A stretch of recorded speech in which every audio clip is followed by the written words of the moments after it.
reason the Soviet Union and communist countries were always behind is because they wouldn't allow people to talk to each other. They were scared.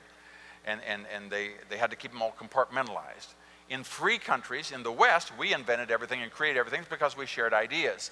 A person would write something, we'd have these conferences of physicists or whatever, and they would share these various ideas. Now, because of the internet and because of technology, rather than going someplace to share, I'm working on this, and here's what you did, and how do these connect, they can actually do it in real time. And so they're inventing and creating new things so much more rapidly than ever and ever, and it's accelerating exponentially, and it's expected that there will be as much change and improvement in technology over the next 25 years as there has been over the previous 100. Now, most people will say, oh, yeah, that makes sense. Okay, but think about this. That means that for us to plan for a healthcare system, for a banking system, for a transportation system, that 25 years from now, that's just as complicated as if Teddy Roosevelt and William McKinley had planned in 1900, 100 years ago, in 1910. If they were to design a healthcare system or a transportation system or a communication system that would fit in the year 2000. That's how rapidly things have to change. And we are living on the threshold of a wonderful, wonderful time. Now, there's only one thing that can foul it up. It's called government. It's called government. Government can regulate, control, tax, and slow all that down. Little countries like Estonia that have been behind the Iron Curtain, they've had no hope for so many, many years. They got their independence in 1990, 1991, and now these guys are just going bonkers. They're so excited. They had this little 32-year-old prime minister. He said, you know, one of the worst things of government and having to live under socialism was that they had to have paper for everything. He said, we're going to have a government with no paper. No paper at all. And so if you go to Estonia today, you go into the parliament, there's no paper anyplace. Everybody has a laptop. If you're going to testify, you have to submit a copy of your testimony online. And a copy of the bill is online. If you go to a restaurant, the gal comes out there with a little machine, and she says, what do you want? And I'll punch it in, and it goes to the back room. The way that you pay at the parking meter is that everybody has their PDAs, and you punch in the parking meter, and you're charged with it because there's no paper. The whole thing, they're able to advance. Why? Because they've gotten rid of the overburden of government. There's always a competition to do that. In Canada and the United States, we were free all along. But we've had these people that keep wanting to throw more and more government along with us. And if we allow them to do that, these other little free countries will go off and leave us. That's why we need to vote for people that understand freedom, understand free enterprise, and appreciate the fact that individuals are the ones that are able to do and create what they do. I have just... And here's the distinction. Here's the distinction. I'll just close with this one thought. It tells the stories I hadn't intended to, but I just want to, because I just want you to understand that God knows you. He has a plan for your life. He's given you skills that nobody else has. And in a business like this, in which you're able to help other people, you will be rewarded according to the degree to which you help others. You help a handful of people, one reward, more people, even more. And I like the story of Zachary Taylor. Zachary Taylor was president of the United States in 1850, and they were dedicating or having a groundbreaking for the Washington Monument in Washington, D.C., 555 feet high, maybe you've seen it.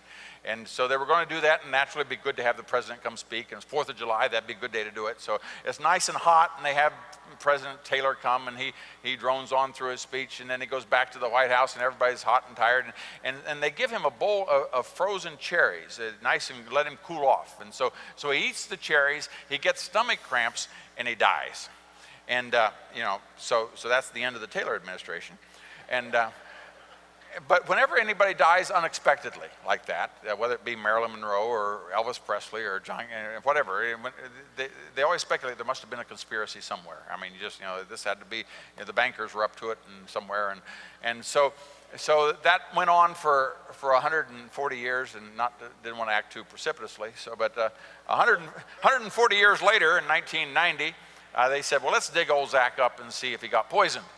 And so they had to go to his descendants, and he's buried down here at Louisville. And so they went over and they dug Zach up, and they said in the newspaper, it said, President Taylor took his first car ride today. And they took him over They took him over to the University of Louisville and they went to check on him. And I'll just tell you the fact that he wasn't poisoned. But here's the interesting thing. They could go through there and they could tell what was in him, whether or not a cell had been tainted or been poisoned or whatever. And we used to make a big thing out of the fact that everybody's fingerprints were different, you know. And then we said, well, it's not only fingerprints, everybody's earlobe. Nobody has two earlobes alike. And then not only that, the iris. You see on these space movies where they go up and they look into your eye. And the iris of, no two people have the same iris. And more than that, once that little baby, after a few hours, that heart starts to beat, you know that every heart has its own signature. No two hearts sound exactly alike. But even more than that, every single cell, little tiny eensy-weensy little cell, that you can dig up a cell and imprinted in there is a signature that this cell belongs to Zachary Taylor. And God made him once for all. That was it. There never was one before. There'll never be another one again that is unique and special and has talents and skills that no one else will ever have. Now, there will be those that will try to convince you that somehow or another you're just part of a mass. You're just part of a group. You got to have somebody else watch out for you and protect you because, you know, you're lacking something. Let me just tell you, never in the history of the world, more than mankind, ever was there anybody exactly like you. Scripture says that God knew you. He shaped your unformed body even before you were born. He knew you from the foundation of the world. He gave you skills and talents that nobody can duplicate. Nobody can be the encouragement to their children that you can be, or their support for their parents that you have, or the invention of the creation, or that couple that's struggling and financially scared to death that the world's going to drop around them because they really don't know, and their lack of knowledge breeds fear, and fear has torments, and you can come along and you can remove the torments. You can remove the fear because you have something that can provide their independence, their political independence, their financial independence, because you also understand their spiritual independence, that they have a personal relationship with a God that loves them and made them for a special time.